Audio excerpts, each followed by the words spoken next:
আমার উম্মত এক সময় চারটা জিনিসকে তার হালাল মনে করবে। এর ভিতরে একটা হলো আল মাআজিব, বাদ্যযন্ত্র। এটাকে মানুষ কোনো দোষের কিছু মনে করবে না, অথচ এটা আল্লাহ তাআলা হারাম করেছেন। এটার মাধ্যমে শয়তান মানুষের অন্তরের মধ্যে নেফাকের বীজ বপন করে, ঈমান আস্তে আস্তে ঠুনকো হয়ে যায়, দুর্বল হয়ে যায়, ঈমানের চেতনা নষ্ট হয়ে যায়, সে টেরও পায় না।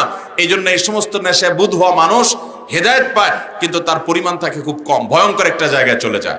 এখন আপনি জিকির করছেন, জিকির করতে করতে আবার বাদ্যযন্ত্র ঢোল তবলার সাথে পিটাচ্ছেন, তাহলে এই জিকিরটা কি মুহাম্মদ সাল্লাল্লাহু আলাইহি ওয়াসাল্লামের বাতানো পদ্ধতি অনুযায়ী হলো?